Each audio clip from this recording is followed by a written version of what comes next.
You think a woman like her deserves a seat at my table?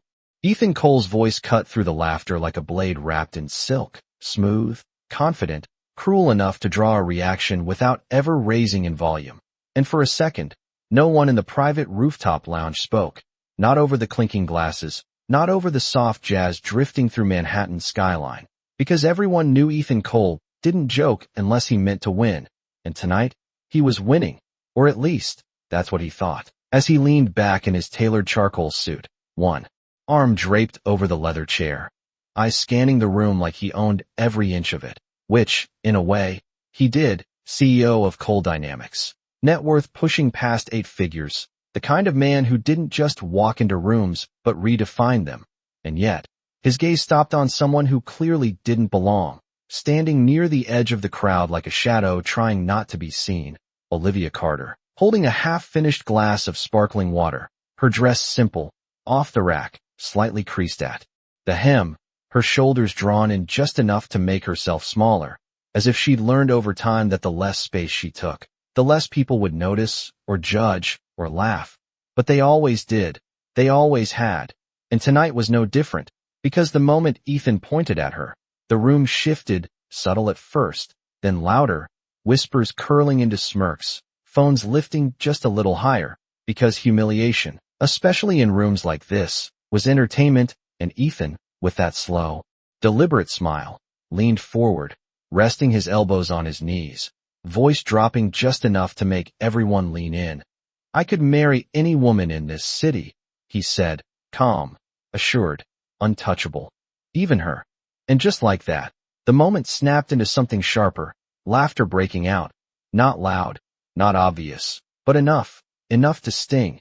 Enough to confirm what Olivia had already felt the second she walked in, that she wasn't supposed to be here, not in a room where every dress was custom, every handshake transactional, every smile calculated, and yet, she didn't move, didn't leave, didn't shrink any further, even as one of Ethan's friends raised a brow and leaned back, clearly amused. You wouldn't, he said, swirling his drink. Not even you would go that far.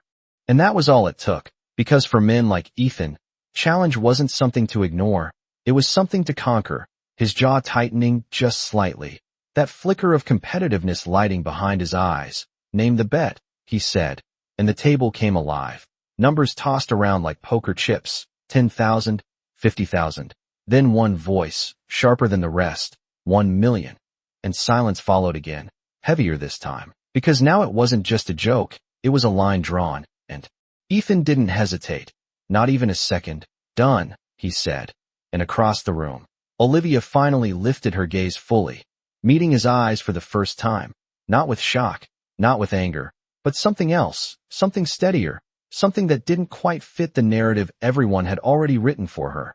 And for a moment, just a moment, Ethan felt it, that strange pause in his chest, like something didn't align the way it should, but he brushed it off, because he always did, because control meant never questioning the game, only playing it better than anyone else. Bring her over, someone whispered, and the crowd parted just enough, attention shifting like a spotlight as Olivia stepped forward, each step measured, quiet, but intentional, until she stood in front of him, close enough now that he could see the details people overlooked, the steadiness in her breathing, the way her hands didn't shake, the way her eyes didn't drop, and when she spoke, her voice wasn't small. It wasn't apologetic, it was clear, controlled. You're serious, she said, and Ethan smiled, that same polished, practiced smile that had closed deals and broken competitors. Very, he replied, expecting hesitation, expecting doubt, expecting her to crumble under the weight of the room, but she didn't. Instead, she tilted her head just slightly, considering him, considering the room, considering the narrative they had already decided for her. And then, to everyone's surprise, she nodded once. Slow, deliberate.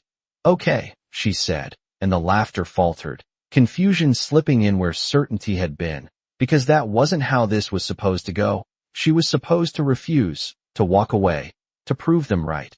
But instead, she took one step closer, her gaze locking onto his, and for the first time that night, Ethan wasn't entirely sure he was in control of the moment anymore.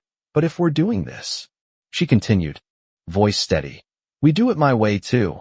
and something in the air shifted, subtle, but real, like the beginning of a storm no one saw coming, and Ethan, intrigued despite himself, leaned in slightly, curiosity replacing certainty. "Your way?" he echoed, and Olivia didn't smile, didn't soften, didn't play the role they expected. "You don't get to walk away," she said, each word landing with quiet precision. "Not unless I say so." And just like that, the game changed, even if no one in that room realized it yet. "You just made the most expensive mistake of your life," one of Ethan's friends muttered under his breath, but Olivia heard it, and she did not react, not with anger, not with embarrassment, only with a calm that made people shift uncomfortably in their seats, because calm, in a room built on ego, was unsettling, and Ethan felt it too. That subtle disruption, like a chess move he had not anticipated. But he masked it quickly, straightening in his chair, fingers tapping once against the glass in front of him before he stood, tall, composed, reclaiming the center of the room with practiced ease. "Then it is settled," he said, voice smooth, authoritative, as if this were just another business deal, another contract to be signed and forgotten. And immediately, his assistant Claire, who had been standing quietly near the back, stepped forward with a tablet already in hand, because with Ethan, everything moved fast. Decisions became actions before anyone else had time to question them, and within minutes, the lounge that had once been filled with laughter transformed into something sharper, more focused, a circle forming around them as terms were discussed, amended, solidified, like a transaction rather than a marriage, and Olivia stood there, listening, not interrupting, not shrinking, her posture steady despite the weight of every gaze in the room. And when Claire began listing standard clauses, duration, public appearances, financial compensation, Olivia finally spoke again, her voice cutting cleanly through the legal language. "Add one more condition," she said, and Claire paused, glancing briefly at Ethan, who gave a slight nod, curious now more than anything, because no one ever negotiated with him like this, not in rooms like these. "You will not file for divorce without my consent," Olivia continued, each word deliberate, and a ripple moved through the crowd, quiet but unmistakable, because that was not how these arrangements usually worked, not when the power imbalance was this clear, not when one person had everything and the other had nothing. Except Olivia did not look like she had nothing. She looked like she had decided something, and Ethan's eyes narrowed just slightly, studying her, recalibrating. "You are negotiating terms?" he asked, not mocking, not yet, but testing, and Olivia met his gaze without hesitation. "You said this was serious," she replied. "I am taking it seriously." And for a moment, the room held its breath, because this was no longer entertainment, no longer a joke unfolding in real time. It was something else entirely, something with weight, and Ethan felt it, that unfamiliar resistance. But instead of stepping back, he leaned into it, because challenge, after all, was what kept him interested. "Fine," he said, after a brief pause, the corners of his mouth lifting slightly. "You get your clause." And just like that, the contract shifted, lines of code rewritten in a system everyone thought they understood, and Claire updated the document without another word, her fingers moving quickly across the screen, finalizing what would become one of the most talked about agreements in the city by morning. And as the digital signature field appeared, Ethan signed first, swift, confident, the way he always did, and then he handed the tablet to Olivia, watching her closely now, not with amusement, but with something closer to focus, as if he were trying to solve a puzzle he had not expected to encounter tonight. And Olivia took the tablet, her hand steady, her expression unchanged, and without hesitation, she signed her name, Olivia Carter, clear, unmistakable, binding herself to a decision that most people in her position would have run from. And when she handed the tablet back, something shifted again, subtle, invisible to most, but not to Ethan, because for the first time, it did not feel like he had just won a bet. It felt like he had stepped into something he did not fully control. And the moment the signatures were complete, the room erupted again, louder this time. Applause, laughter, disbelief, phones raised higher now, capturing every second, because this was not just gossip anymore. This was spectacle. This was a headline forming in real time, and Ethan, ever the strategist, turned slightly toward the crowd, slipping back into the role. He knew best. Wedding in 7 days, he announced, as if setting a deadline for a product launch. Efficient, calculated, leaving no room for second thoughts. And more laughter followed, more excitement, because speed made it more outrageous, more unbelievable. And yet, Olivia did not react, did not question the timeline, did not ask for more time or reconsideration. She simply nodded once, as if she had already anticipated this too.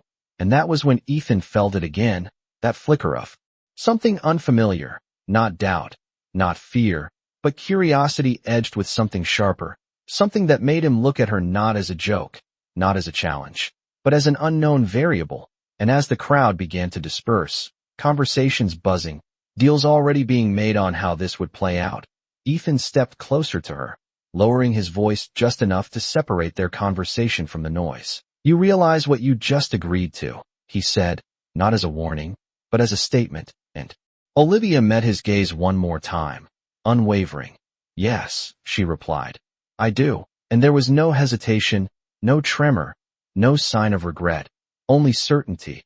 And for the first time that night, Ethan did not have the last word, because as she turned and walked away, leaving the rooftop behind, leaving the laughter and the cameras and the assumptions in her wake, the city lights reflecting off the glass walls around them, Ethan remained where he was, watching her go, the signed contract still glowing faintly on Claire's tablet, and a thought, quiet but persistent, settled into his mind. This was not going to go the way he expected. 7 days is not enough to become someone else, Claire said quietly the next morning, her voice measured but firm as she stood across from Ethan's glass desk on the 42nd floor, the city stretching endlessly behind him in clean lines of steel and sunlight. But Ethan did not look at the skyline.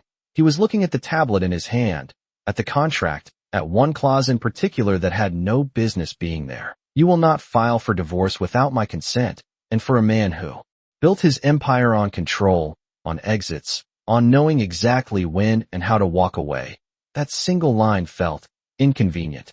"It is not supposed to be enough," he replied, setting the tablet down with a soft, deliberate tap, as if the sound itself could re-establish order. "It is supposed to be efficient." And Claire watched him for a moment longer, because she had worked with him long enough to recognize the difference between confidence and curiosity. And this morning, there was something else there, something quieter, harder to define. "The media is already picking it up," she said instead, shifting her attention to the tablet in her own hands.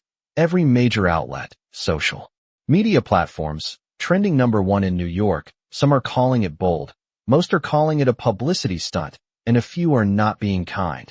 And Ethan gave a short, dismissive breath, not quite a laugh, because public opinion had never been something he feared. It was something he managed, redirected, leveraged. "They will move on," he said, standing now, adjusting his cufflinks with precise, practiced movements. "They always do." But even as he said it, his mind flickered back to the rooftop, to the way Olivia had not reacted, not like the others, not like anyone he had ever seen in rooms like that. And that inconsistency lingered, subtle but persistent, like a question he had not yet answered. "We will need to prepare her," Claire continued, already outlining the logistics in her mind. "Public appearances, interviews, etiquette coaching, wardrobe. There are expectations." And that word hung in the air, expectations, because everyone already had them.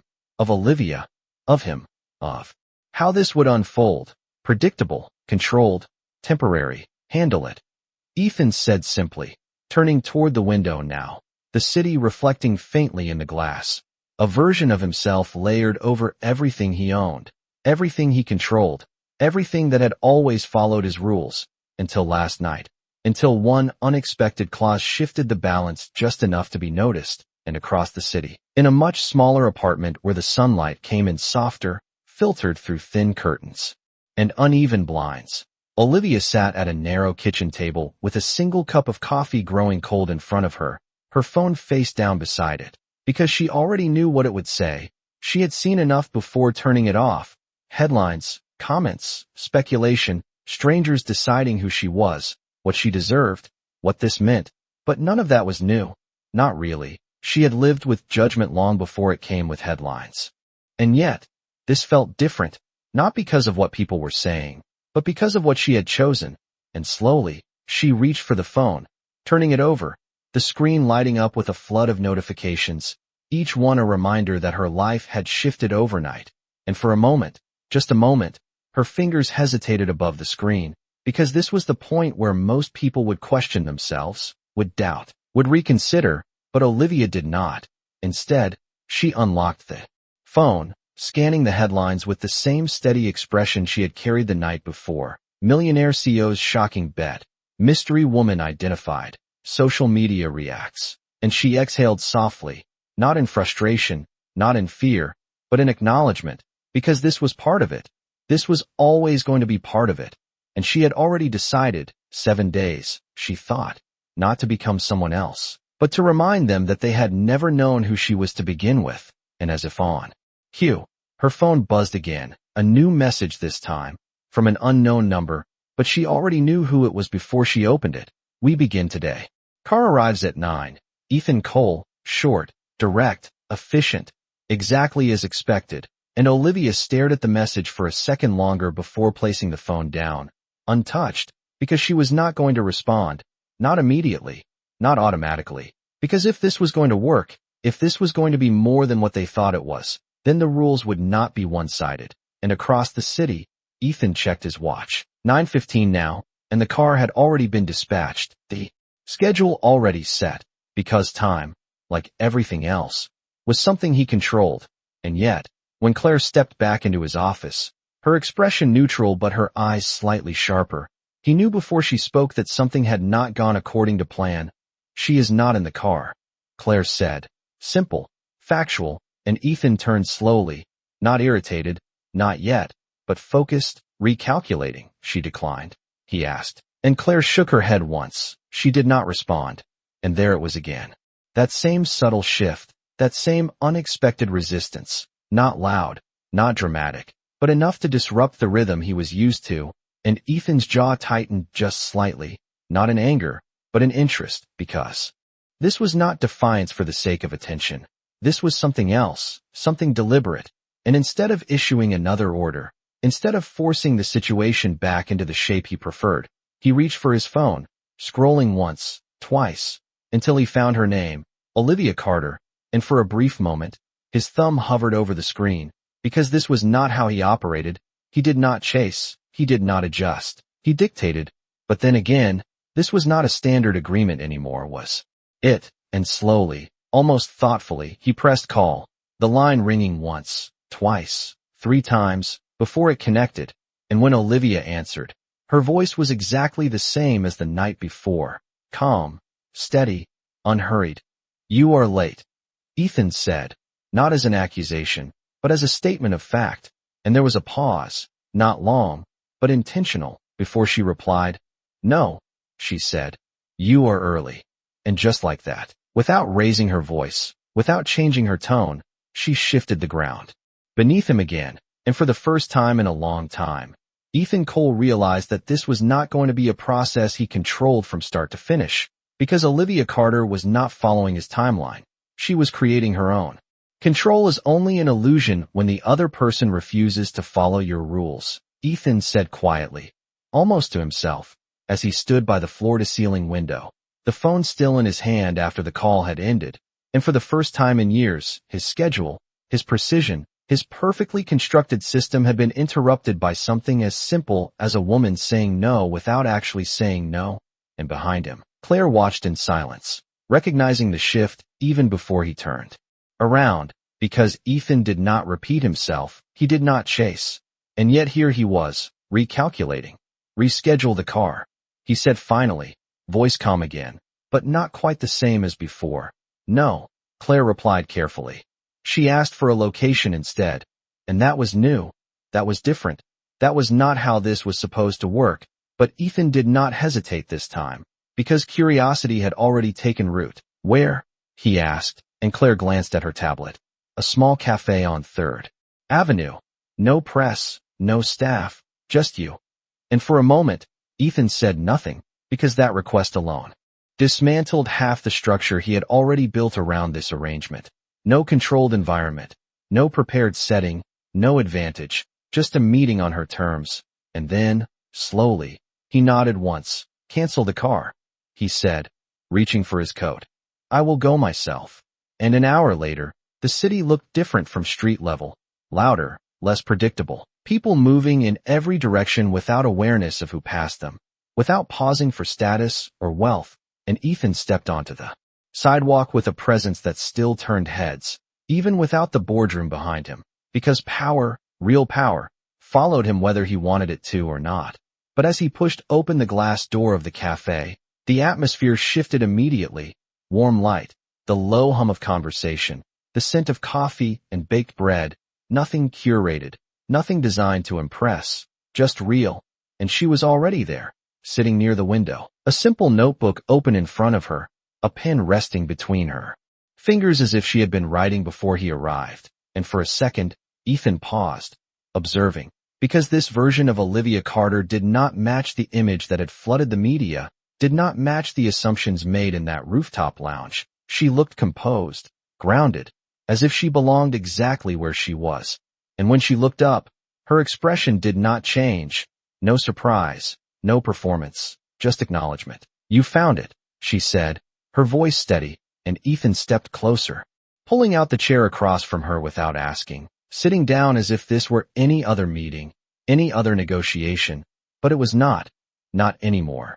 You did not respond, he said, placing his phone on the table, a subtle assertion of presence. And Olivia closed her notebook gently, her movements unhurried. I was deciding, she replied, and that word landed differently, because decisions, in Ethan's world, were made instantly, efficiently, without hesitation. But here, with her, there was space, time, intention. You already signed, he said, and Olivia tilted her head slightly. Yes, she said. But signing a contract is not the same as agreeing to disappear into your version of it.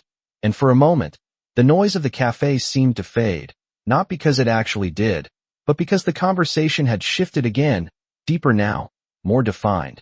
There are expectations, Ethan said, not as a threat, but as a statement of fact. There are appearances, timelines, responsibilities, and Olivia nodded once, as if she had already considered all of that. And there are boundaries, she replied, which is why we are here. And she gestured lightly around them, at the space, at the normalcy of it. If this is going to work, it cannot only look real, it has to feel real enough that people believe it. And Ethan studied her, not dismissing, not interrupting, because what she was saying was not entirely wrong. Perception was everything. Authenticity, even when constructed, had to be convincing. You think this makes it more believable, he said, and Olivia met his gaze directly. I think this makes it balanced, she said. And there it was again, that word that did not belong in his usual framework, balance, because his world did not operate on balance. It operated on leverage, advantage, control. And yet, here he was, sitting across from someone who had already shifted that dynamic. Without raising her voice, without asking for permission. You want equal terms, he said, and Olivia did not hesitate. No, she said, I want fair terms. And that difference, subtle but significant, settled between them, because fairness implied something Ethan had not accounted for, something beyond numbers and clauses and deadlines. And for the first time, he leaned back slightly, not retreating, but reassessing. And what does that look like to you? He asked, and Olivia did not rush her answer. She picked up her pen, tapping it once against the notebook before speaking. It means I am not your project, she said. I am not here to be fixed, improved, or hidden. I will show up as I am. And if that does not fit your world, then your world adjusts, not me. And the clarity of it, the certainty, the refusal to bend in the ways everyone expected her to, created a silence that felt heavier than any argument, because it was not emotional, it was precise, intentional, and Ethan felt it. That shift again, not losing control, but sharing it. And that was something he had never done before. Not like this. You are asking for a lot, he said finally, and Olivia gave the smallest shake of her head. No, she said. I am asking for exactly what you agreed to when you signed that contract. And for a second, Ethan almost smiled, not because it was amusing, but because it was impressive, the way she held her ground without escalation, the way she redirected without confrontation, and slowly, he nodded once, a decision forming, not impulsive, but deliberate. Then we adjust, he said, and as the words left his mouth, something settled between them, not agreement, not yet, but alignment. A starting point that neither of them had expected when this began, and outside the cafe window, the city continued moving, unaware that inside, the rules of a very public arrangement were being rewritten in a way no one else could see, at least not yet. If you want the world to believe something, you do not tell them.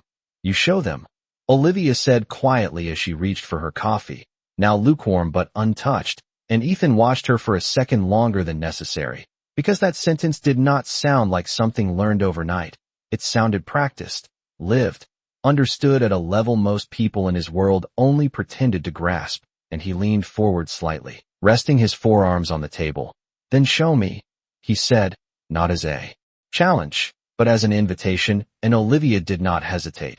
She simply opened her notebook, turning it toward him, and for the first time since he had walked into the cafe, Ethan's attention shifted fully, not to her presence, but to what she had created, because the pages were not random notes. They were structured, organized, precise, outlines of events, timelines, public perception strategies, even predicted headlines written in neat, confident handwriting, and Ethan's eyes narrowed slightly as he scanned the first page.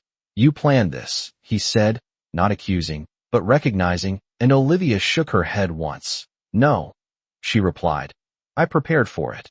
And that difference mattered, because planning implied control, but preparation implied awareness, adaptability. And as Ethan flipped to the next page, he saw it more clearly. Columns labeled audience reaction, media cycle, social sentiment. Each one mapped out with surprising accuracy, as if she had already lived through this before. You understand how this works, he said, more to himself than to her. And Olivia closed the notebook gently, reclaiming it without hesitation. I understand how people work, she corrected, and that answer lingered, because in his world, data drove decisions, numbers defined outcomes, but she was talking about something less measurable, something instinctive, and Ethan sat back slightly, reassessing again, because this was no longer about optics alone. This was about strategy, and she was not just participating, she was leading in ways he had not anticipated. There is a press conference tomorrow, he said after a moment, shifting the conversation forward. Initial statement, controlled environment, limited questions, and Olivia nodded, as if she had expected that too. Then we do not control it too much, she replied, and Ethan's gaze sharpened. That is not how press works, he said. But Olivia did not argue. She simply met his eyes. That is exactly how press works, she said. And that is why people do not believe it. And again, that quiet disruption, that subtle dismantling of assumptions, and Ethan exhaled slowly, not frustrated, but thinking, because she was not entirely wrong. Over-control created distance, distance created doubt, and doubt destroyed credibility. What are you suggesting? He asked, and Olivia leaned forward slightly now, mirroring his earlier posture, not in imitation, but in balance. We give them something real, she said. Not perfect, not polished, just real enough that they stop looking for the trick. And for a moment, Ethan said nothing, because that required something he did not usually offer, unpredictability. And yet, unpredictability was exactly what had drawn him into this in the first place. And what does real look like to you? He asked, and Olivia's expression softened just slightly, not in weakness, but in clarity. It looks like us not pretending this is something it is not, she said. You made a choice. I made a choice. We stand by it. Without apology, without explanation, let them decide what it means. And that simplicity, that directness, carried more weight than any carefully crafted statement his team could produce. And Ethan felt it. The shift from control to influence, from managing perception to guiding it. And slowly, he nodded once. We will try it. Your way, he said. And the words surprised even him, because they meant more than a tactical adjustment. They meant trust, or at least the beginning of it. And Olivia did not react with satisfaction or victory. She simply accepted it, as if this outcome had always been part of the equation. And as the conversation settled, the cafe noise returning around them, Ethan reached for his phone, checking the time out of habit. But when he looked back up, Olivia was already gathering her things, slipping the notebook into her bag with the same quiet efficiency she had shown since the beginning. "Where are you going?" he asked, and she paused, just for a second, before answering. "To finish what I started," she said, and Ethan frowned slightly, not understanding. "Which is?" he prompted, and Olivia met his gaze one last time before stepping back from the table. "Becoming someone they cannot ignore for the right reasons," she said, and then she turned, walking toward the door without hesitation, leaving Ethan sitting there, the plan no longer entirely his, the narrative no longer entirely controlled. And as the door closed behind her, the bell chiming softly in contrast to the storm that was quietly building outside, Ethan realized something he had not expected to admit. This was no longer a game he was playing alone, and for the first time in a long time, he was not entirely sure who was leading it. "The moment they stop laughing is the moment they start listening," Olivia said the next morning, standing just outside the glass doors of Coal Dynamics headquarters as reporters gathered behind the barricades, cameras already raised, voices overlapping in anticipation, and Ethan stood beside her, hands in his coat pockets, watching the scene unfold with a focus that felt different from any press event he had attended before. Because this time, the narrative was not entirely his to control, and, for once, he did not step forward first, he did not signal the team, he did not initiate the sequence. Instead, he waited, and that alone caused Claire to glance at him briefly, recognizing the shift, because waiting was not something Ethan Cole did, but today, he did, and Olivia noticed, just a flicker in her eyes, an acknowledgement that he had chosen, at least for now, to follow her lead, and without hesitation, she stepped forward, the sunlight catching the edge of her silhouette as the noise surged instantly, questions thrown in every direction, some sharp, some mocking, some curious. "Is this a publicity stunt? How much is the bet worth? Do you even love him?" And for a moment, the chaos built, exactly as expected, exactly as she had predicted, and then Olivia raised her hand, not dramatically, not forcefully, just enough, and something in her presence shifted the energy, not silencing them completely, but redirecting their attention. And when she spoke, her voice was steady, clear, carrying without strain.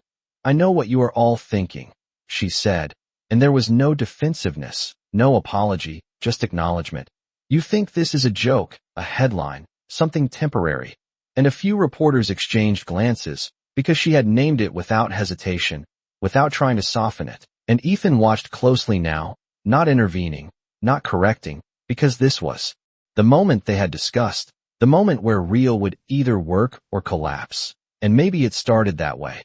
Olivia continued, her gaze moving across the crowd, not avoiding the cameras, not shrinking from the attention. "But I said yes, and he said yes, and that makes it real enough to stand here today." And that sentence landed differently than anything his public relations team would have written, because it did not deny the truth, it reframed it, and the question shifted, just slightly, curiosity replacing some of the skepticism, and one reporter leaned forward, voice sharper than the rest. "So you are saying this is not about money?" And Olivia paused, just long enough to make the answer feel intentional. "If it was only about money, I would not be standing here," she said, and there was no elaboration, no over-explanation, just a statement that held its own weight. And beside her, Ethan felt it, the shift, subtle but undeniable, the way the crowd leaned in instead of pushing back, the way attention sharpened instead of scattering. And for the first time, he understood what she meant in that cafe, not control, but influence, not perfection, but presence. And when another question came, louder, more pointed, "Do you love him?" the crowd seemed to hold its breath, because that was the question, the one that would define everything. And Olivia did not rush, did not deflect. She simply turned her head slightly, looking at Ethan for a brief moment, not for permission, not for guidance, but for acknowledgement, and then she looked back at the crowd. "I chose him," she said, and the simplicity of it cut through the noise, because choice, unlike love, was something tangible, something immediate, something people understood, and for a second, no one spoke, because that was not the answer they expected, not dramatic, not emotional, but grounded, deliberate. And Ethan felt something shift again, not in the room, but in himself, because no one had ever framed him as a choice before. He had always been the one making them. And as the questions continued, the tone had changed, not entirely, not completely, but enough to create space, enough to reshape the narrative just slightly. And when Olivia stepped back, signaling the end of the moment without needing to announce it, Ethan stepped forward, not to take control, but to stand beside her, his presence no longer overshadowing hers, but aligning with it. And together, they moved toward the building, the doors opening as the noise followed them, but did not overwhelm them. And once inside, the quiet of the lobby felt almost surreal, the marble floors reflecting their steps, the air still, controlled, familiar, and yet, not entirely the same. Because as Ethan walked beside Olivia, he realized something he had not expected to admit. This arrangement, this contract, this carefully constructed situation was no longer just a bet. It was becoming something else, something shaped not by his usual strategies, but by her unexpected clarity. And as they reached the elevator, the doors sliding open with a soft chime, Ethan glanced at her once more, not with curiosity this time, but with something closer to respect. And for the first time since this began, he did not feel like he was managing a situation. He felt like he was part of it. Respect is not given when you ask for it. It is given when people can no longer deny it. Olivia said quietly later that afternoon as she stood in the executive conference room, the city stretching beyond the glass walls while a group of senior executives sat around the long polished table, their expressions controlled but their skepticism barely concealed, because for them, she was still an anomaly, still a disruption to a system that had always been predictable. And Ethan stood at the head of the table, watching, not intervening, because this meeting had not been part of his usual process. It had been her suggestion, her request, to meet the people who would ultimately decide whether she belonged in his world or not. And as the silence lingered, one of the executives finally leaned forward, fingers steepled, voice polite but edged with doubt.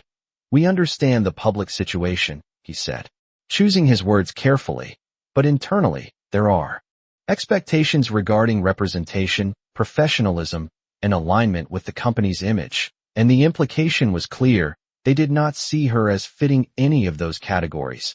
And for a brief moment, the room seemed to tighten, waiting for her response, expecting hesitation, expecting defensiveness. But Olivia did neither. She simply stepped closer to the table, placing her hands lightly on the surface, grounding herself in the space rather than shrinking from it. "Then let us talk about alignment," she said, her voice calm, measured, and the shift was immediate. Because instead of responding to their doubt, she redirected the conversation entirely. "Your last quarterly report projected a 10% growth in consumer engagement, but actual numbers show a decline of 4% in key demographics," she continued, and a ripple moved through the room, subtle but unmistakable, because that was not public information, not something someone outside the company would typically know. And Ethan's gaze sharpened slightly, not in surprise, but in recognition. Because he knew exactly where those numbers came from, and he knew how difficult they were to access. "Your audience is changing," Olivia went on, meeting the eyes of each person at the table without hesitation. "But your messaging is not. You are still speaking to the same group in the same way, and they are no longer the ones driving your growth." And now the room was completely silent, not out of politeness, but because they were listening, really listening, and Ethan felt it, that shift again. The one she had predicted, the moment when they stopped dismissing and started considering. And the same executive who had spoken earlier leaned back slightly, his expression no longer dismissive, but thoughtful. "And what would you suggest?" he asked, and Olivia did not rush. She allowed the question to settle, to carry weight, before answering. "You stop trying to appear perfect," she said, "and start appearing real. Because the people you are losing are not looking for perfection. They are looking for something they can relate to, something that reflects them, not excludes them." And for a second, no one spoke, because that was not just a marketing strategy. It was a shift in identity, and Ethan watched closely, because this was the moment where her words would either be dismissed as theory or accepted as insight. And then, slowly, one of the executives nodded, almost unconsciously, followed by another, and then another, not agreement yet, but acknowledgement. And that was enough, because acknowledgement was the first step toward acceptance. And Olivia stepped back slightly, not pushing further, not over-explaining, allowing the idea to settle on its own. And Ethan realized something in that moment, something that shifted his understanding completely. She was not trying to prove herself to them. She was showing them what they had failed to see, and that difference changed everything. Because it meant she was not seeking validation, she was offering value. And that was something his world understood, something it respected, even if it did not admit it immediately. "We will review your suggestions," the executive said finally, his tone more measured now, less certain, but more open. And Olivia gave a small nod, not triumphant, not relieved, just steady, because she had not come here to win approval. She had come here to shift perspective. And as the meeting concluded, the room slowly began to move again. Conversations starting quietly among the executives as they processed what had just happened, and Ethan remained where he was for a moment longer, watching her, not as a participant in his plan, not as a variable to manage, but as something else entirely, something he had underestimated. And as she turned to leave the room, he spoke, his voice low but clear. "You did not need me in there." And Olivia paused, glancing back at him briefly. "No," she said, "I needed them to see what you already should have." And with that, she walked out, leaving Ethan standing in the quiet aftermath of a moment that had shifted more than just a meeting. Because for the first time since this began, he understood that Olivia Carter was not someone who needed to fit into his world. She was someone who was quietly, steadily reshaping it. "The more they underestimate you, the easier it is to surprise them," Olivia said later that evening, her voice calm as she stood in front of the mirror in Ethan's penthouse for the first time, the city lights stretching endlessly behind her through the glass walls. But the room itself felt different from anything she had known before, not intimidating, not overwhelming, just quiet in a way that made every thought clearer. And Ethan stood a few feet away, watching her reflection instead of her. Directly, his arms loosely crossed, his usual certainty replaced by something more observant, more careful, because the events of the day had shifted something he could no longer ignore. "You surprised them today," he said, his tone neutral but sincere. And Olivia adjusted the sleeve of her simple dress, not replacing it with something extravagant, not transforming herself into what his world expected, just refining what was already there. "No," she replied softly. "I reminded them that they were wrong." And that distinction lingered in the air, because it was not about proving something new. It was about revealing something that had always been there. And Ethan exhaled slowly, stepping closer now, his presence no longer dominating the space, but sharing it. "They will not all accept it," he said. And Olivia met his gaze through the mirror, steady as always. "They do not have to," she answered. "They just have to stop ignoring it." And before Ethan could respond, a soft knock echoed through the penthouse, followed by the door opening without waiting for permission, because only a few people in his life operated that way. And the moment Victoria Lang stepped inside, the atmosphere shifted instantly, sharp, polished, intentional, her heels clicking against the marble floor with measured precision, her expression composed, but her eyes already scanning the room, landing on Olivia with a familiarity that carried judgment without needing to speak it. "So it is true," Victoria said, her voice smooth, but edged, as if she had already decided everything she needed to know before arriving. And Ethan straightened slightly, his posture adjusting out of habit, not submission, but awareness, because Victoria was not just anyone. She was part of his past, part of his world before this unexpected shift, and she represented everything that world expected him to choose. "You could have called," Ethan replied, his tone controlled, but not welcoming. And Victoria gave a small, dismissive smile. "And miss this in person," she said, her gaze returning to Olivia. "I do not think so." And the silence that followed was not empty. It was charged, filled with unspoken comparisons, assumptions, and expectations. And Olivia did not step back, did not lower her gaze. She simply turned from the mirror, facing Victoria directly, her posture relaxed but grounded. "You must be important," Olivia said calmly. Not as an insult, not as a challenge, but as an observation. And Victoria's smile tightened just slightly, because that was not the reaction she expected. "I am someone who knows Ethan better than most," she replied, her tone sharpening. "Which means I know exactly what this is." And there it was, the narrative, the assumption, the reduction of everything happening into something simple, something dismissible, and Ethan opened his mouth to intervene. But Olivia spoke first, her voice steady. Then you know him well enough to understand that he does not do anything without a reason, she said, and Victoria's eyes flickered briefly toward Ethan, as if recalibrating, before returning to Olivia.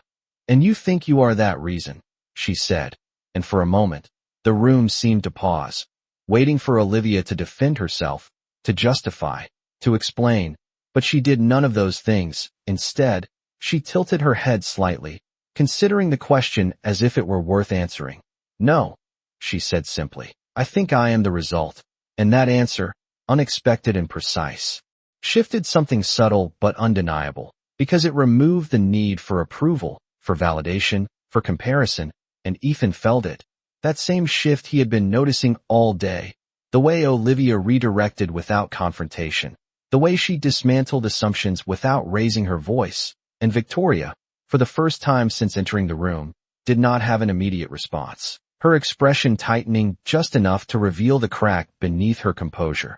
And Ethan stepped forward then, not to take control, but to stand beside Olivia, aligning himself with her in a way that was impossible to misinterpret. This is not your concern, he said, his voice calm but firm, and Victoria's gaze snapped back to him, sharper now, more personal. Everything you do is my concern, she replied.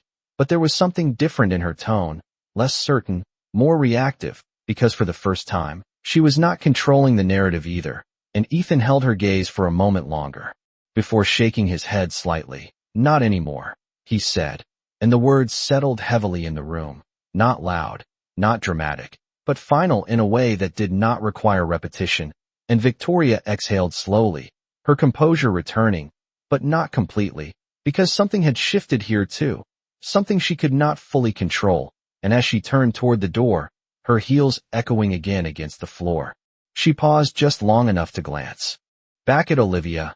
This will not last, she said, her voice softer now, but still edged with certainty, and Olivia met her gaze without hesitation. It already is, she replied, and as the door closed behind Victoria, the penthouse fell quiet again.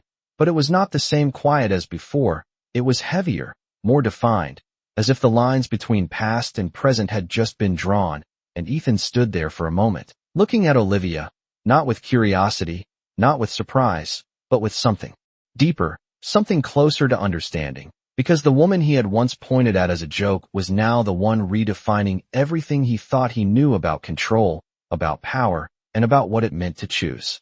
The truth does not break you when it is revealed. It breaks you when you realize you already knew it. Olivia said quietly the next morning as she stood alone in the penthouse kitchen, sunlight cutting across the marble counter in clean lines, her reflection faint in the polished surface as she stared at her phone, the screen filled with headlines that had shifted overnight, not entirely in her favor this time, because buried beneath the coverage of the press conference and the growing curiosity was something sharper, something deliberate, a newly surfaced video clip, grainy but unmistakable, Ethan's voice from that rooftop.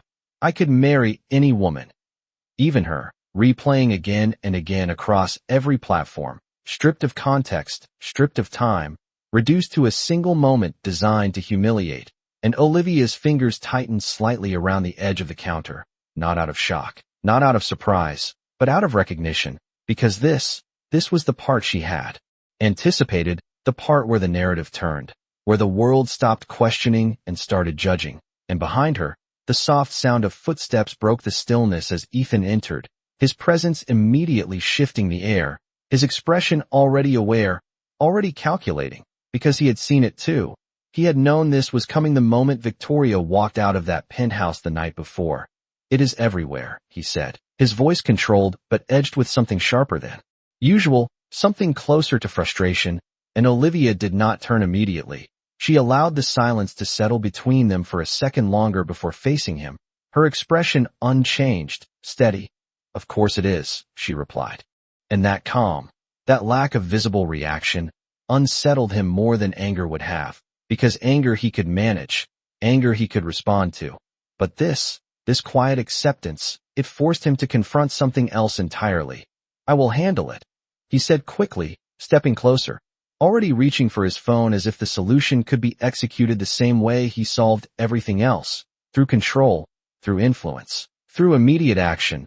But Olivia's voice stopped him, not loud, not forceful, just precise. No, she said, and Ethan paused, his hand hovering mid-motion, because that word, simple as it was, carried more weight now than it had before. No, he repeated, turning fully toward her, and Olivia met his gaze without hesitation. If you try to fix it, you confirm it, she said, and the logic was clear, undeniable, because denial would only amplify the narrative, would only validate the assumptions people were already making. And Ethan exhaled slowly, lowering his phone, his jaw tightening slightly as he processed, recalibrated, because this was not his usual battlefield.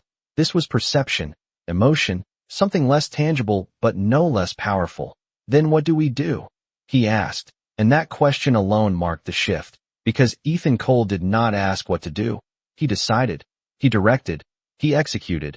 But now, he was asking her, and Olivia did not rush her answer. She stepped away from the counter, closing the distance between them just enough to make the conversation feel grounded, real. We do nothing, she said, and Ethan frowned slightly, not in disagreement, but in disbelief. That is not a strategy, he said, and Olivia gave a small shake of her head. It is the only strategy that works here, she replied, because anything else makes it bigger than it is. And for a moment, he said nothing, because part of him knew she was right, knew that reacting would only feed the cycle. And yet, another part of him resisted, because doing nothing felt like losing control, and control was something he had never willingly given up. They are attacking you, he said finally, and this time, there was something personal in his tone, something protective, and Olivia noticed, just a flicker in her expression, but she did not soften, not yet. No, she said quietly. They are reacting to what they see. And she paused, letting the words settle. And what they see is not the whole story. And Ethan's gaze sharpened. Then we show them the rest, he said, but Olivia shook her head again, slower this time, more deliberate. Not by telling them, she said, by being it. And that distinction, subtle but powerful, shifted the direction of the conversation entirely, because it removed the need for explanation, for defense, for justification, and replaced it with something harder, something that required time, consistency, presence. And Ethan leaned back slightly, running a hand through his hair in a rare gesture of frustration, because this was not a quick fix. This was not something he could resolve with a call or a statement or a strategy. This required patience, and patience had never been his strength. You knew this would happen, he said, not accusing, but realizing, and Olivia nodded once. Yes, she replied, and I chose this anyway. And that answer lingered, because it reframed everything, not as something happening to her, but as something she had accepted, something she was prepared for, and Ethan felt it again. That shift, that quiet realization that she was not reacting, she was navigating, and as the silence settled between them once more, his phone buzzed in his hand. Another notification, another headline, another reminder that the world was watching, waiting for them to respond, to react, to confirm what it had already decided. And for a moment, Ethan looked at the screen, then back at Olivia, and slowly, deliberately, he turned the phone face down, setting it on the counter, choosing, for the first time in this situation, not to act, not to control, but to follow the path she had laid out. And as the sunlight shifted slightly across the room, the city continuing its relentless movement outside, Ethan realized something he had not expected to feel. This was no longer about winning a bet. This was about understanding something he had spent his entire life avoiding. That control was not always power, and sometimes the strongest move was knowing when not to make one. Sometimes the hardest truth is not what the world says about you, but what you finally admit to yourself. Ethan said quietly that evening, his voice lower than usual as he stood alone in his office, the city outside now dimmed into a grid of distant lights, his reflection faint in the glass. As he replayed the video again, not the edited version circulating online, but the original clip Claire had pulled from the rooftop security feed, the one that showed everything, the laughter, the context, the moment before and after, and yet, none of that changed what he had said. None of it erased the way his voice had sounded, confident, careless, dismissive, and for the first time, he did not analyze it as a problem to fix, but as something to understand, and behind him, the door opened. Softly as Olivia stepped in, her presence quiet but grounding, as if she brought a different kind of clarity into every room she entered, and Ethan did not turn immediately. He kept his gaze on the reflection, on the version of himself he was beginning to question. "I should have known it would come back," he said, not as a defense, not as an excuse, just as a recognition, and Olivia stepped closer, stopping just a few feet behind him, her voice calm, steady. "It always does," she replied, and there was no judgment in it, no accusation, just truth, and Ethan finally turned, facing her fully now, his expression more open than it had been since the beginning of this arrangement, less guarded, less certain. "You are not angry," he said, studying her, as if trying to understand something that did not follow the rules he knew, and Olivia met his gaze without hesitation. "No," she said simply, and that answer unsettled him more than anything else could have, because anger would have given him something to respond to, something to repair, but this calm acceptance, it forced him to confront something deeper.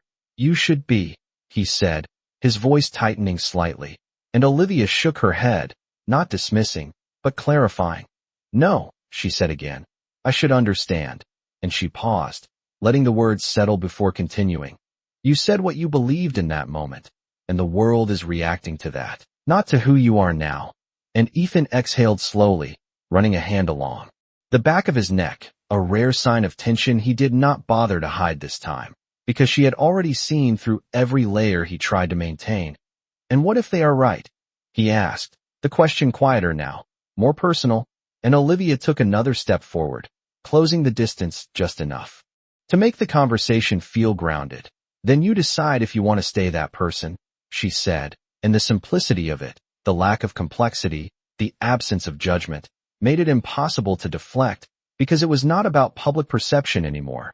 It was about choice, his choice, and Ethan looked at her for a long moment, something shifting behind his eyes, something that had nothing to do with strategy or control, something that felt unfamiliar but undeniable. "I did not think about the impact," he admitted finally, and the words carried weight because they were not polished, not prepared, just honest, and Olivia nodded slightly, acknowledging it without making it bigger than it needed to be. "Most people do not," she said, "until they have to." And the room fell quiet again, but this silence felt different, not tense, not uncertain, but reflective, as if something important had just been acknowledged, something that could not be undone but could still be understood. And after a moment, Ethan walked past her, setting his phone down on the desk, the screen lighting up briefly before going dark again, a symbol of everything he could still choose to control or choose to let go. "There is a board meeting tomorrow," he said, his voice steady again, but not detached. "They are already questioning this arrangement, the media situation, the impact on the company." And Olivia turned slightly, watching him as he spoke, not interrupting, not reacting immediately. "And what do you think?" she asked, and Ethan paused, just for a second, because that question mattered more now than it had before. "I think they are looking for a reason to distance themselves from something they do not understand," he said, and Olivia gave a small nod. "Then give them something they do understand," she replied, and Ethan's gaze shifted back to her, curious, focused. "Which is," he prompted, and Olivia's expression softened just slightly, not in weakness, but in clarity. "Accountability," she said, and the words settled in the room, heavier than anything else they had discussed, because accountability was not about controlling the narrative, it was about owning it, and Ethan felt it, the weight of that realization, the shift from reacting to choosing, from managing perception to defining identity, and slowly, he nodded once, the decision forming not out of necessity, but out of intention. "Then tomorrow I will give them that," he said, and Olivia held his gaze for a moment longer before turning toward the door, her hand resting briefly on the handle. "Then tomorrow changes everything," she said, and as she stepped out, leaving the room quiet once more, Ethan stood there alone, not with uncertainty, not with hesitation, but with something new, something that had not been part of his world before. The understanding that this was no longer about proving something to others, it was about becoming someone he had not expected to be, and for the first time since this began, that did not feel like a loss of control, it felt like something else entirely. Accountability is not a statement. It is a moment where you stand still and let people see you without control. Ethan said the next morning, his voice steady as he stood at the head of the boardroom, the long glass table reflecting every face seated around it. Executives, advisors, legal counsel, all watching him with a level of scrutiny that felt different from any meeting before, because this time, it was not about numbers or projections, it was about judgment, and behind the glass walls. The city moved as it always did, unaware that inside, something far more personal was unfolding, and Olivia stood near the far end of the room, not at his side, not behind him, but present, her posture relaxed yet grounded, as if she understood exactly what this moment required. And for a brief second, Ethan allowed himself to glance at her, not for reassurance, but for alignment. And then he turned back to the board, his expression calm but stripped of the usual distance he maintained. You have all seen the coverage, he continued, his tone clear, direct, not defensive, and a few heads nodded subtly, while others remained still, waiting, measuring. You have seen the video, he added, and this time, the silence deepened, because that was the part they could not ignore, the part that had shifted public perception overnight. And one of the senior board members leaned forward slightly, fingers resting against the table. We need to understand how this affects the company, he said, his voice controlled but firm, because perception directly impacts trust, and trust impacts value. And under any other circumstance, Ethan would have responded with data, with strategy, with a calculated plan to redirect attention, but today he did not. Instead, he nodded once, acknowledging the concern without deflecting it. It affects the company because it reflects me, he said, and the simplicity of that statement shifted the room, because it removed the distance they expected him to maintain. It removed the separation between personal and professional, and for a moment, no one spoke, because that was not the answer they anticipated, and Ethan continued before they could redirect. I said those words, he said, his voice steady. And regardless of context, they were careless, they were dismissive, and they do not represent who I intend to be moving forward. And there it was, not a defense, not an excuse, but ownership, and Olivia watched quietly, her expression unchanged, because this was not about her anymore. This was about him choosing something different, and across the table, another board member exchanged a glance with his colleague before speaking. Intentions do not always translate into outcomes, he said carefully, and public trust is not easily restored. And Ethan met his gaze directly. Then it is not something I restore with words, he replied.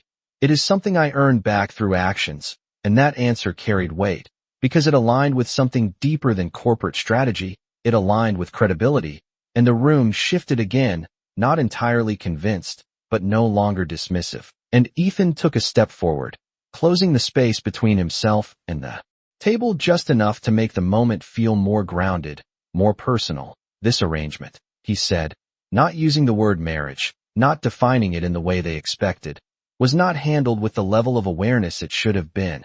And he paused briefly, not for effect, but to ensure the words carried meaning.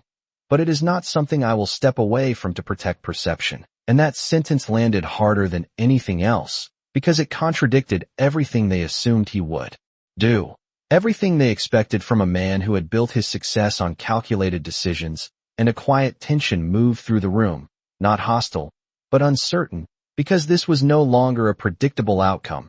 And finally, the same board member who had spoken first leaned back slightly, studying him with a new level of attention. You are choosing to stand by this, he said, and Ethan nodded once, not hesitating.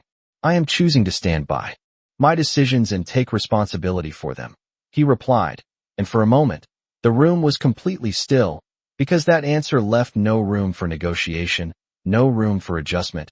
It was a line drawn clearly and deliberately. And then, slowly, one of the advisors spoke, his tone more measured now, less confrontational. Then the question is not whether this affects the company, he said, but whether the company is prepared to evolve with it. And that shift, subtle but significant, changed the direction of the conversation entirely, because it moved from resistance to consideration, from rejection to possibility, and Olivia felt it. That same shift she had predicted from the beginning, the moment when perception stopped being fixed and started becoming flexible, and Ethan remained where he was, not pushing further, not forcing agreement, allowing the room to process, to adjust, to decide. And as the discussion continued, quieter now, more analytical, more open, he realized something he had not expected when this began. That standing still, that allowing himself to be seen without control, had created more impact than any strategy he had ever implemented. And as the meeting slowly moved toward its conclusion, the tension in the room had not disappeared, but it had changed. It had softened into something else, something closer to respect. And when Ethan finally stepped back, signaling the end of his part in the conversation, his gaze shifted briefly to Olivia, and, for the first time since that rooftop moment, there was no distance in it, no calculation, just clarity, because this was no longer about a bet, or a contract, or even perception. It was about a choice he had made, and was now fully prepared to stand behind, regardless of what it cost. A contract only has power until someone decides it no longer defines them, Olivia said quietly that evening, her voice soft but steady as she stood in the center of the penthouse living room, the city lights reflecting across the glass walls like 1,000 silent witnesses, and Ethan stood a few steps away, the same contract displayed on his tablet, its clean digital lines now feeling heavier than they had the day he signed it, because every clause, every condition, every calculated boundary had been written for a version of himself that no longer fully existed, and for a moment, neither of them spoke, because this was not a moment that required urgency. It required clarity, and Ethan finally looked up from the screen, meeting her gaze directly. "You knew this would happen," he said, not as a question, but as a realization, and Olivia gave a small nod, her expression calm, almost reflective. "I knew it might," she replied. "But I did not know if you would get here." And that distinction lingered, because it was not about the situation changing. It was about him choosing to change within it, and Ethan exhaled slowly, setting the tablet down on the table between them, the faint glow of the screen illuminating the words that had once defined everything. "This was supposed to be simple," he said, his voice quieter now, stripped of the certainty that had once driven every decision he made. A controlled outcome, a fixed timeline, a clear exit. And Olivia stepped closer, not to challenge him, but to stand within the same space, the same reality. "It was never simple," she said. "It was just predictable." And that word carried weight, because predictability was something Ethan had built his entire life around, something he had trusted, relied on, and now it felt insufficient, incomplete. "And now," he said, glancing briefly at the contract before looking back at her, "it is not." And Olivia's gaze softened slightly, not in sympathy, but in understanding. "Now it is real," she replied, and the simplicity of that truth settled between them, heavier than any argument, because real meant uncertain, real meant unplanned, real meant something that could not be reduced to terms and conditions. And Ethan ran a hand through his hair, a quiet gesture of thought rather than frustration, because for the first time, he was not trying to solve a problem, he was trying to understand a choice. "If I walk away from this," he said slowly, "it fits the contract." And Olivia did not interrupt, did not react. She simply listened, allowing him to reach the conclusion on his own. "But it does not fit who I am becoming," he finished. And there it was, the shift fully realized. Not in strategy, not in perception, but in identity. And Olivia held his gaze, steady and clear. "Then the contract has already lost its power," she said, and Ethan looked down at the tablet one more time, the words now feeling distant, almost irrelevant, and, without hesitation, he reached out, picking it up, his fingers hovering over the screen for just a second before he made a decision that required no further analysis, no further calculation, and with a single motion, he deleted the file, the contract disappearing from the screen as if it had never existed. And the silence that followed was not empty. It was definitive, because something had just ended, and something else had just begun. And Olivia watched him, not surprised, not relieved, just present, as if she had always known this was the direction things would take. "That was your exit," she said quietly, and Ethan shook his head slightly, a faint, almost imperceptible smile forming at the edge of his expression. No, he replied. That was my excuse. And he stepped closer, closing the distance between them not as part of a plan, not as part of an agreement, but as a choice. This, he continued, his voice steady, is my decision. And for a moment, the city outside seemed to fade. The noise, the expectations, the narratives all falling away as the reality of the moment settled in. And Olivia held his gaze, searching not for perfection, not for certainty, but for truth, and she found it, not in his words alone, but in the absence of anything calculated behind them. And slowly, she nodded once, acknowledging what had just happened, not as a victory, not as an outcome, but as a turning point. Then we start from here, she said, and Ethan exhaled quietly, the tension he had carried since that rooftop moment finally shifting into something lighter, something clearer. From here, he agreed. And as they stood there, no longer defined by a bet, a contract, or a perception, but by a choice made in full awareness of its weight, the world outside continued to move, unaware that inside, something far more meaningful had just been rewritten, not on paper, but in the space between two people who had decided that what they had was no longer something to manage, but something to build. In the end, people do not remember how something started, they remember what it became. Olivia said 1 year later, her voice soft but clear as she stood in the center of a large, open hall filled with warm light and quiet conversation, the kind of space that felt intentional, welcoming, designed not to impress but to include. And Ethan stood beside her, not in front, not leading, but present in a way that no longer required attention to prove itself. And around them, the room was filled with people who did not look like the ones from that rooftop night. No tailored exclusivity, no calculated distance, just a mix of voices, stories, lives intersecting in a way that reflected something real, something built over time rather than declared in a moment. And on the far wall, framed simply, but deliberately, hung a single piece of paper, preserved behind glass, the original contract that no longer held any power, its presence no longer defining them but reminding them of where they had begun. And Ethan glanced at it briefly before looking back at Olivia, a faint smile touching his expression. You kept it, he said, and Olivia nodded, her eyes following his for just a second before returning to the room. Not because it matters, she replied, but because it shows how far we moved beyond it. And that truth settled between them with a quiet sense of completion, because this was no longer about what had been signed or said, it was about what had been built in its place. And as a group of guests approached, offering congratulations, sharing stories about how the foundation had changed their lives, how the shift in the company had created opportunities, how something that began as a mistake had become something meaningful, Ethan listened, not with the detached politeness he once carried, but with attention, with presence, because for the first time, he understood that impact was not measured in numbers alone, it was measured in people, in change, in the quiet ways lives shifted because someone chose to do something different. And when the crowd moved on, leaving them alone again for a brief moment, Ethan turned to Olivia, his expression thoughtful, reflective. Do you ever think about that night? He asked, not needing to define which one, because there was only one moment that had set everything in motion. And Olivia smiled slightly, not with regret, not with irony, but with clarity. I think about the choice I made, she said, not the reason behind it. And Ethan nodded, understanding now in a way he had not before, because for so long, he had defined that moment as a mistake, a careless decision, something to be corrected or explained.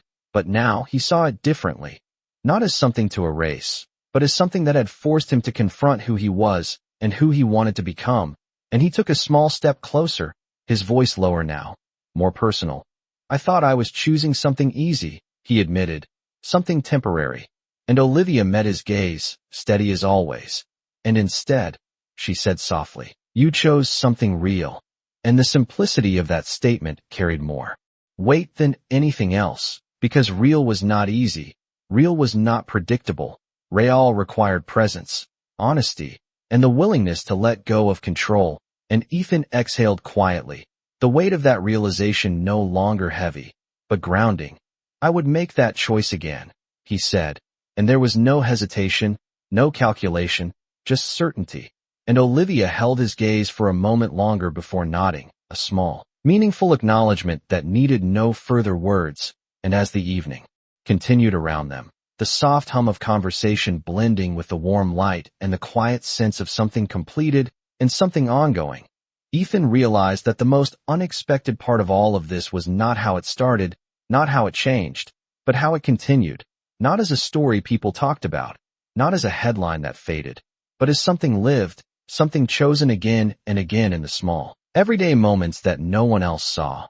And as he reached for Olivia's hand, not as part of a performance, not as part of an agreement, but as a simple, unspoken gesture, she did not hesitate, her hand fitting into his with the same quiet certainty that had defined everything from the beginning. And in that moment, there was no audience, no narrative, no expectation, just two people standing in a space they had built together, no longer defined by a bet, a contract, or a perception, but by a choice that had become something far more lasting than either of them had ever expected. And as the light shifted slightly across the room, catching the edges of the framed contract on the wall, turning it into nothing more than a reflection of what once was, it became clear that what mattered was not the paper behind the glass, but the life that had grown beyond it, a life that neither of them had planned, but both of them had chosen.